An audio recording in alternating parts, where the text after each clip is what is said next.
Hello everyone. तो class 12th का आप सभी का सॉल्यूशन आ चुका है 110%। यार सच बताऊं तो इस वाले सॉल्यूशन को ढूंढने में बहुत मेहनत लगी।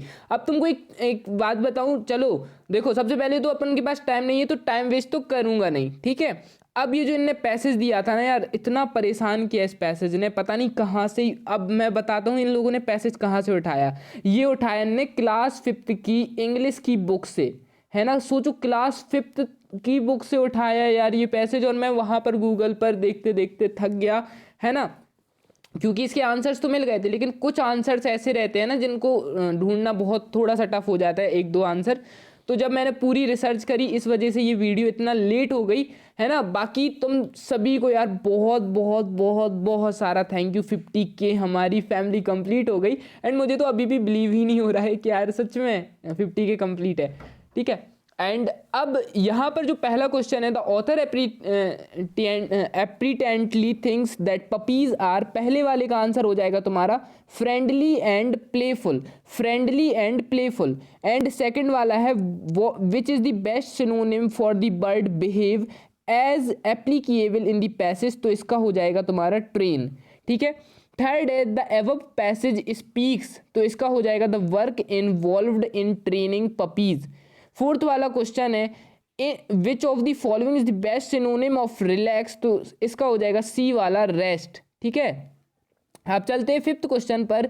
इन the above passage of fairs on the other hand has used to, तो इस वाले का आंसर हो जाएगा, यानी फिफ्थ वाले का आंसर हो जाएगा B, contradicts previous information. Guys इतनी मेहनत पर तुम समझो कि फिफ्थ क्लास की बुक उठाकर एनसीईआरटी ऐप से, मतलब जहाँ से भी उठाकर तुम्हारे लिए ये चीज़ प्रोवाइड करा रहे हैं, है ना। 9th 10th 11th 12th सबके लिए लगे पड़े हैं, 4 दिन से सोया हुआ नहीं है।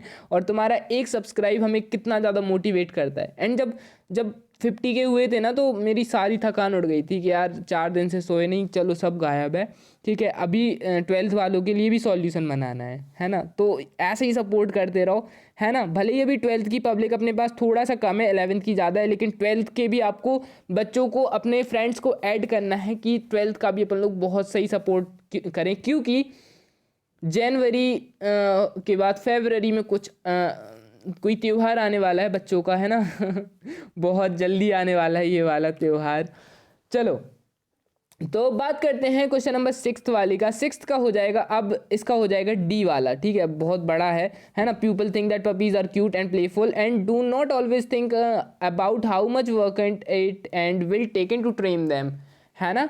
चलो अब इसके बाद बात करते हैं बच्चा 7th वाले क्वेश्चन में। Based on the information in the passage it can be understood that someone that town is happy to be must be very, तो इसका हो जाएगा 7th का सी वाला, दैट वॉज इज रिस्पॉन्सिबल। क्या हो जाएगा? रिस्पॉन्सिबल।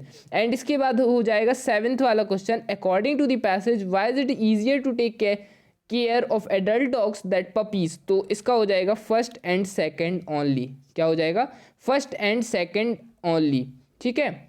चलो नेक्स्ट है 9th वाला question, based on the information in the passage which of the following statement is false, तो इसका हो जाएगा हमारा adult dogs do not eat very much. Adult dogs do not eat, sorry adult dogs eat वाला है, sorry sorry sorry, सी वाला हो जाएगा हमारा, adult dogs do not eat too very much, ठीक है। 10th वाला है what is the best example of dog in house broken, तो इसका हो जाएगा अपना ये answer, spot goes outside to use the bathroom, ठीक है। अब गाइज तुम लोग बिल्कुल भी ये नहीं समझना, कंफ्यूज नहीं होना कि इसमें से एक आध आंसर गलत है। पूरे जो आंसर्स है वो 1001% बिल्कुल रियल हैं, ठीक है। 1001% बिल्कुल रियल है, ठीक है। तो बिल्कुल भी तुम्हें टेंशन नहीं करना। अब गाइज जो नोट्स है ना, नोट्स में यार क्या ही बताएं, ठीक है। नोट्स अब इसमें मतलब सब लोग अपने अलग अलग लिखते हैं, एंड इसमें नंबर तुम्हें मिलने ही मिलने वाले हैं।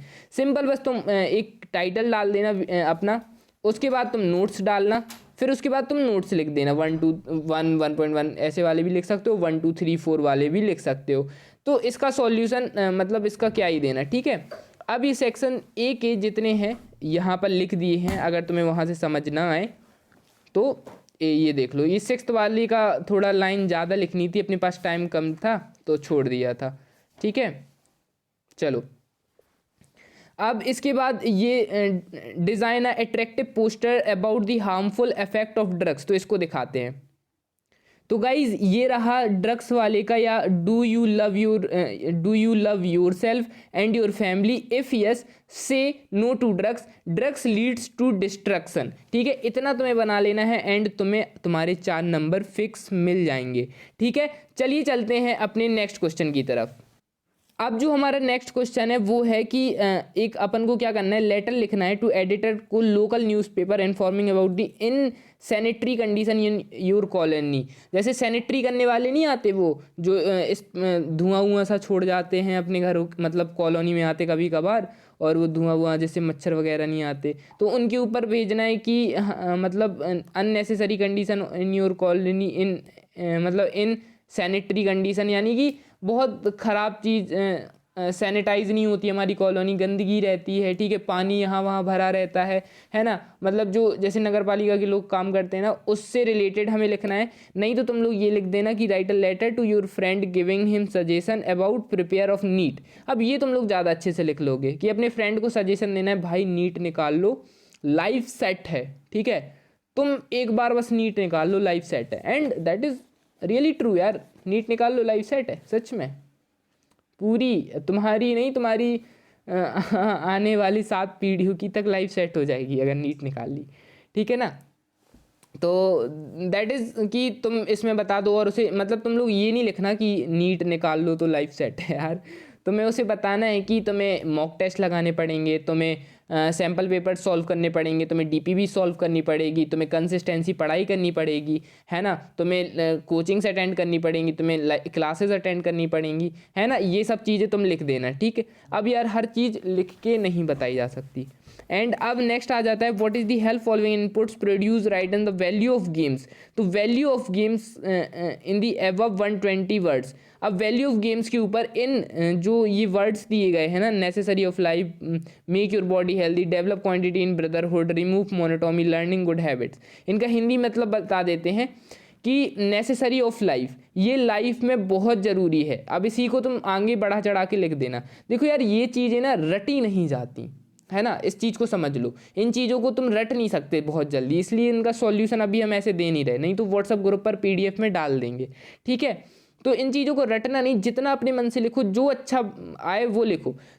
अब मैं ये कैसे कह रहा हूँ, क्योंकि मैंने ये 10th और 12th में फॉलो करके अपना इंग्लिश में 100 आउट ऑफ 100 लाया था।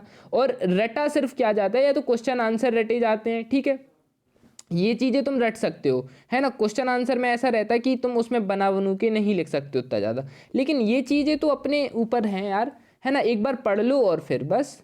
ठीक है, और ये चीज़ें तो हमारी लाइफ में हो चुकी रहती हैं, जैसे खेल कूद या वैल्यू ऑफ गेम्स, तो ये लाइफ के लिए ज़रूरी है। ठीक है, मेक योर बॉडी हेल्दी, ये हमारी बॉडी को क्या करते हैं, हेल्दी रखते हैं, हमें बीमारी नहीं होती, हमारे पैरों हाथों में दर्द नहीं होता है।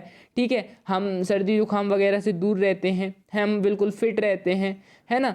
डेवलप क्वालिटी एंड ब्रदरहुड, जब हम गेम्स खेलते हैं तो इसमें हमारी क्या होती है, जो स्किल्स रहती हैं वो डेवलप होती हैं। और जो ब्रदरहुड, मतलब ब्रदरहुड को अपनी लैंग्वेज में बोलेंगे भाईचारा। ठीक है, मतलब हम लोग क्या होता है कि जैसे अगर अपन लोग गेम खेलते हैं, टीम में खेलते हैं, तो एकता आती है, मतलब दोस्तों में एकता आती है, तब हमें एकता का मतलब पता चलता है, तब हमें डिसिप्लिन का मतलब पता चलता है, भाईचारा जो मतलब है ना तुम लोग समझते होगे।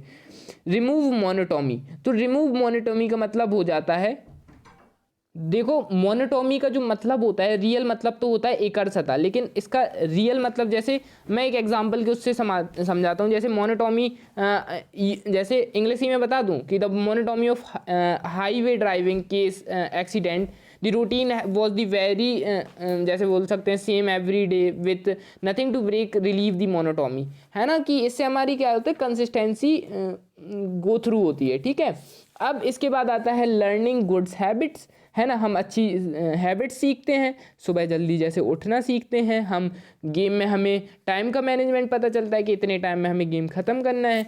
डेवलप क्वालिटी ऑफ ब्रदरहुड, ये तो अपन ने समझ ही लिया है। ठीक है, राइट अ शॉर्ट पैराग्राफ और एनी फॉलोइंग टॉपिक्स, तो वुमेन एम्पावरमेंट के ऊपर लिख देंगे। तो क्या है वुमेन एम्पावरमेंट के ऊपर, तो वो बताते हैं।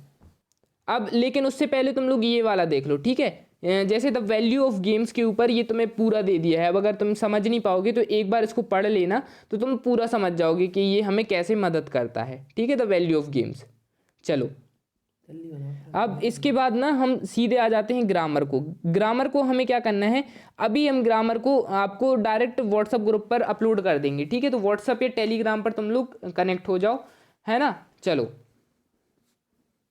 अब यार तुम्हें डायरेक्ट यहाँ पर हम लोग ले चलते हैं क्वेश्चन नंबर 10 पर। बाकी का सॉल्यूशन तुम्हें व्हाट्सअप ग्रुप में प्रोवाइड करा देंगे, नहीं तो देखो मेन था पैसेज। ठीक है, पैसेज तुम्हें प्रोवाइड करा दिया है ना। मेन हमारा क्या था, पैसेज। बाकी तुम लोग ये 2-2 नंबर के देख लो कि what had been put upon the bulletin board. तो बुलेटिन बोर्ड पर क्या लिखा था, तो बार्लिन था, जो बार्लिन से एक ऑर्डर आया था, है ना, order from Berlin to teach only German. मतलब कि बार्लिन में क्या होगा कि जर्मन ही पढ़ाई जाएगी। कौन कौन से, जहाँ एल्सेस और लॉरेन के स्कूल में। ठीक है, एल्सेस एंड लॉरेन के स्कूल्स में सिर्फ जर्मन पढ़ाई जाएगी, ये बर्लिन से ऑर्डर आया था। What why has sahib unhappy while working at the tea stall. Sahib जो था खुश क्यों नहीं था टी स्टॉल में वर्क करते हुए। ही वॉज अनहैप्पी, वो दुखी था, क्योंकि he feel that he is lost his independence, he feel like a slave. क्योंकि जब वो खुद का काम करता था ना, तो वो अपने आप को एक खुद का मालिक समझता था। लेकिन यहाँ पर वो स्वतंत्र नहीं था, वहाँ पर वो स्वतंत्र था। यहाँ पर उसे अपने मन का कुछ नहीं करने मिलता था, सब मालिक की आज्ञा से करने मिलता था कि ये करो वो करो, तो जिस वजह से वो खुश नहीं था। What is the miss adventure that William Douglas के साथ क्या मिस एडवेंचर हुआ था। तो जब वो बच्चे थे, मतलब चाइल्डहुड के टाइम उनका जब वो बच्चे थे, तो उन्हें एक बड़े लड़के ने धक्का दे दिया था, किधर पर, स्विमिंग पूल में, YMCA वाले स्विमिंग पूल में धक्का दे दिया था। और तो फिर उस वजह से वो डरे रहे थे, मतलब कितने सालों तक डरे रहे, मतलब डरते रहे थे, पानी से डरते रहे थे, उन्हें पानी देख के ही डर लगने लगता था, है ना। चलो next question, from where did the peddler get the idea of world being a rat trap. जो पैडलर था उसको ऐसा क्यों लगता था कि ये पूरी दुनिया एक पिंजरा है ना। तो इसका आंसर हो जाएगा, the peddler get the ideas of world being a rat trap as it sets baits in the peoples he was. ठीक है, अब गाइज मुझे नहीं लगता कि तुम लोगों को एक एक क्वेश्चन का सॉल्यूशन चाहिए, क्योंकि ये तो तुम्हारा लिखा होगा, है ना। मैं अपना अगर अलग से क्वेश्चन आंसर्स दूंगा तो तुम लोग फिर कंफ्यूज हो जाओगे और मेरे याद करने लगोगे। ठीक है, तो जो तुम्हारे लिखे हैं आंसर्स वो याद करो। ठीक है, और बस बढ़िया से, अगर कोई और हेल्प चाहिए हो तो मुझे बताना। और बाकी देखो तुम्हारे जो एक्सट्रैक्ट थे, एक एक्सट्रैक्ट ये रहा, इसके आंसर्स भी ये लिखे हुए हैं। ठीक है, who is the narrator of this story, तो वो हो जाएंगे हमारे William Douglas. What does treacherous mean, treacherous का मीनिंग क्या होता है, तो वो होता है dangerous. What is the name of the river, river का नेम क्या है, तो वो है याकिमा, है ना। The author was scared, author scared था, तो वो था किससे, स्विमिंग से, है ना। और गिव दी एंटोनियम, यानी कि हेट का एंटोनियम बताना, यानी कि उल्टा, तो वो हो जाएगा लव। ठीक है, अब इसके बाद ये रहा क्वेश्चन नंबर 11 के तुम्हें आंसर बता देते हैं, है ना। ये वाले हमारे हो गए थे जहां तक। ठीक है, बाकी गाइज आज के लिए इतना ही। ठीक है, और वीडियो पसंद आई तो लाइक, चैनल सब्सक्राइब वगैरह करके ज़रूर जाना। Okay, thank you so much.